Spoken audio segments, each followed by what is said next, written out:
Guys, എല്ലാവർക്കും തിര വ്ലോഗ്സിൻ്റെ പുതിയ വീഡിയോയിലേക്ക് സ്വാഗതം. ഇന്ന് വട്ടവടയിൽ പോയ കുറച്ച് വിശേഷങ്ങളുമായിട്ടാണ് ഈ വീഡിയോ.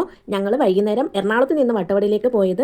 വട്ടവടയിൽ എത്തിയപ്പോഴേക്കും നല്ല രാത്രിയായി. വട്ടവട ചെക്ക് പോസ്റ്റ് വൈകുന്നേരം 6 മണി വരെ ഉള്ളൂ, അത് കഴിഞ്ഞാൽ ക്ലോസ് ചെയ്യും. പക്ഷേ ഞങ്ങൾ നേരത്തെ റൂം ബുക്ക് ചെയ്തുകൊണ്ട് അതിൻ്റെ ഡീറ്റെയിൽസ് ഒക്കെ കാണിച്ച് ഞങ്ങൾക്ക് പോകാനുള്ള അനുമതി കിട്ടി. നല്ല ഇരുട്ടായതുകൊണ്ട് തന്നെ റോഡ് സൈഡിലുള്ള ഒന്നും കാഴ്ചകൾ കാണാനോ വണ്ടി നിർത്താനോ ഇടാനോ ഒന്നും നമുക്ക് പറ്റുന്നുണ്ടായിരുന്നില്ല.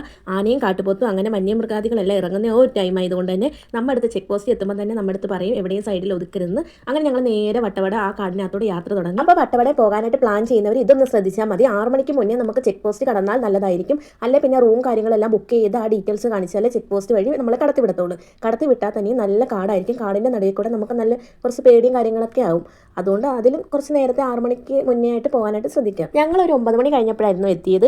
നല്ല തണുപ്പായിരുന്നു ആ സമയത്ത്. ഇതായിരുന്നു ഞങ്ങളെടുത്ത പ്രോപ്പർട്ടി. ഒരു വീട് മാതിരി തന്നെ ആയിരുന്നു. നൈറ്റ് ആയതുകൊണ്ട് തന്നെ നല്ലോണം ഒന്ന് എക്സ്പ്ലോർ ചെയ്യാനൊന്നും പറ്റിയിട്ടില്ല. ഫാമിലി ആയിട്ടൊക്കെ വരുന്നവർക്ക് നല്ല വൈബ് അടിച്ച് പൊളിച്ച് പോകാൻ പറ്റിയ ഒരിടമാണ്. ക്യാമ്പ് ഫയർ ചെയ്യാനും പുറത്ത് കാഴ്ചകൾ കണ്ടിരിക്കാനും ഒക്കെ പറ്റിയ സ്ഥലമുണ്ട്. പിന്നെ ഫുഡ് കുക്ക് ചെയ്യുന്നവർക്ക് കിച്ചൺ ഇവിടെ അവൈലബിൾ ആണ്. 2 റൂമും പിന്നെ വീടിൻ്റെ മുകളിലായിട്ട് ടെൻറ്റുമായിരുന്നു ഇവിടെ ഉള്ളത്. രാവിലെ ആയപ്പോൾ തന്നെ അവിടുന്ന് ഫുഡും തന്ന് ഞങ്ങൾ അവിടുന്ന് യാത്ര തിരിച്ചു. ഞങ്ങൾക്ക് ആ ഒരു ദിവസം തന്നെ എല്ലാം കണ്ട് തിരിച്ച് നാട്ടിലോട്ട് വരേണ്ടതുകൊണ്ട് തന്നെ അധികം അവിടെ നിൽക്കാനൊന്നും പറ്റില്ല. രാത്രി വന്ന് കിടന്നുറങ്ങി. പ്രോപ്പർട്ടിയുടെ പേര് ഗ്രഹം വട്ടവട. അപ്പോൾ എന്നിട്ട് നമ്മളെ കോണ്ടാക്ട് ചെയ്താണ്. ഇതായിരുന്നു അവിടുത്തെ ഡീറ്റെയിൽസ്. ഫാമിലി ആയിട്ട് പോകുന്നവർക്കും കുറഞ്ഞ ബഡ്ജറ്റിൽ വട്ടവടയിലേക്ക് പോകാൻ ഉദ്ദേശിക്കുന്നവർക്കും എല്ലാം പറ്റിയൊരു സ്പോട്ടാണ്. ഇവരെ കോൺടാക്ട് ചെയ്താൽ മതി. അങ്ങനെ ഞങ്ങൾ വട്ടവട ഒന്ന് ചുറ്റിക്കറങ്ങാൻ വേണ്ടി അവിടുന്ന് യാത്രയും പറഞ്ഞ് എല്ലാം തിരിച്ച് ലഗേജും കാര്യങ്ങളും എല്ലാം കാറിനകത്ത് വെച്ച് നേരെ വട്ടവടയിലോട്ട് പോയി. അങ്ങനെ വട്ടവട ജംഗ്ഷനിൽ വന്ന് നമ്മൾ അടുത്ത ജീപ്പ് എടുക്കണം ട്രെക്കിങ്ങിന് പോകാനായിട്ട്. ജീപ്പിന് റേറ്റ് പറയുന്നത് 2500 ആണ്. അങ്ങനെ ഞങ്ങൾ 5 പേരും കൂടി ജീപ്പിനകത്ത് കയറി നേരെ ട്രെക്കിങ്ങിനായിട്ട് യാത്ര തുടർന്ന്. ആദ്യം ഞങ്ങളെ കൊണ്ടുപോയത് ഒരു ഫാമിലേക്കായിരുന്നു. സ്ട്രോബെറിയും കോളിഫ്ലവറും സൂര്യകാന്തിയും ഒക്കെ ഉള്ള ഒരു ഫാമിലേക്കായിരുന്നു. സൂര്യകാന്തിയൊക്കെ പൂവിട്ടിരിക്കുന്ന കാണാൻ നല്ല രസമായിരുന്നു. അതേപോലെ തന്നെ സ്ട്രോബെറിയും നല്ല പഴുത്തിപ്പോൾ ഉണ്ടായിരുന്നു. പക്ഷെ നമുക്ക് പറിക്കാനോ അതെടുത്ത് കഴിക്കാനോ ഒന്നും കഴിയില്ല. അല്ലാതെ നമുക്ക് പൈസ കൊടുത്ത് വാങ്ങിക്കാനായിട്ട് പറ്റും. സ്ട്രോബെറിയുടെ തന്നെ ജാമും വൈനും എല്ലാം ഇവിടെ നിന്ന് കിട്ടും.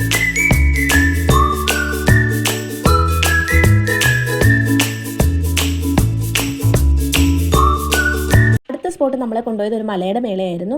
അതിൻ്റെ താഴോട്ട് ഇറങ്ങുമ്പോൾ തന്നെ കുറേ ഊട്ടിപ്പൂകൾ ഇങ്ങനെ കിളിച്ചിരിക്കുന്നുണ്ടായിരുന്നു. ഇതെല്ലാം കൂടി പിച്ച് ഒരുമിച്ച് വെച്ച് ഫോട്ടോ എടുക്കുന്ന ഒരു സ്പോട്ടായിരുന്നു ഇത്.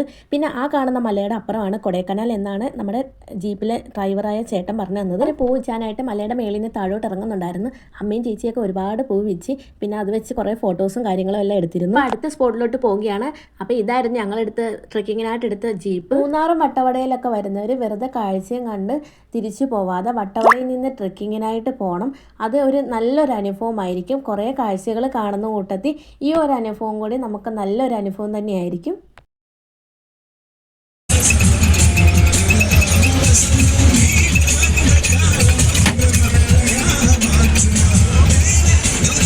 അടുത്തതായിട്ട് എത്തിയത് നീലക്കുറിഞ്ഞി പൂക്കുന്ന ഒരിടത്തായിരുന്നു. അപ്പം മേളിൽ നിന്ന് താഴോട്ട് നോക്കുമ്പോൾ നല്ല കാഴ്ചയായിരുന്നു. അവിടെ കുറേ മലയും കാര്യങ്ങളൊക്കെ ഉണ്ടായിരുന്നു. പിന്നെ അവിടെ ഒരു ബോർഡ് വെച്ചിട്ടുണ്ടായിരുന്നു നീലക്കുറിഞ്ഞിയുടെ.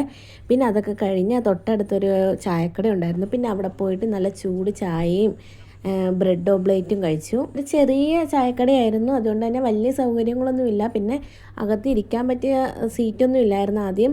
പിന്നെ ചായ കുടിച്ച് പോകുന്നതനുസരിച്ച് നമുക്ക് സീറ്റ് കിട്ടി. നമ്മൾ തിരിച്ച് ജീപ്പിൽ കയറി പോകുന്ന വഴിക്കാണ് നല്ല നാടൻ ക്യാരറ്റ് അവിടെ വിൽക്കുന്നത്. അപ്പോൾ 50 രൂപയുള്ളായിരുന്നു ഇത്രയും ക്യാരറ്റിന്. പിന്നെ അതും വാങ്ങിച്ച് പിന്നെ അങ്ങനെ വീണ്ടും യാത്ര തുടർന്ന്. അതായിട്ട് നമ്മൾ പോയത് ഒരു വെള്ളച്ചാട്ടം കാണാനായിരുന്നു. അപ്പോൾ ഈ മേളിൽ നിന്ന് താഴെ വരെ കുറച്ച് നടക്കാനുണ്ടായിരുന്നു. ചെറിയ വഴിയൊക്കെ ആയിരുന്നു അതിലെ കൂടെ നടന്ന് വേണം ആ വെള്ളച്ചാട്ടം കാണാനായിട്ട് പോകാൻ. ചെറിയൊരു കനാല് പോലെ ഉണ്ടായിരുന്നു. അതിൻ്റെ ഒരു പാതയിൽ കൂടെ വേണം നമുക്ക് നടക്കാൻ. അപ്പോൾ ആ വീഡിയോക്കകത്ത് കാണാൻ പറ്റും. അതിലെ കൂടെ നടന്ന് അങ്ങറ്റം ചെല്ലുമ്പോഴാണ് ഈ വെള്ളച്ചാട്ടം കാണാൻ പറ്റുന്നത്.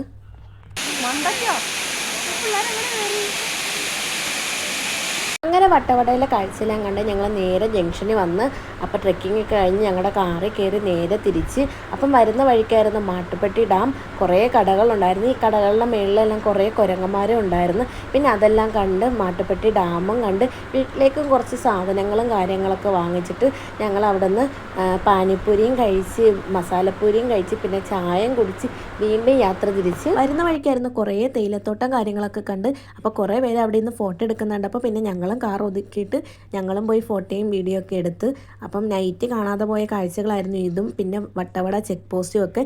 പിന്നെ അവിടെ നിന്ന് അതൊക്കെ കണ്ട് പിന്നെ യാത്ര തിരിച്ച് വീട്ടിലേക്ക്. അപ്പോൾ ഗൈസ് വീഡിയോ ഇത്രയേ ഉള്ളൂ. വീഡിയോ ഇഷ്ടപ്പെട്ടാൽ ലൈക്ക് ചെയ്യണം, ഷെയർ ചെയ്യണം, കമൻറ്റ് ചെയ്യണം, സബ്സ്ക്രൈബ് ചെയ്യണം.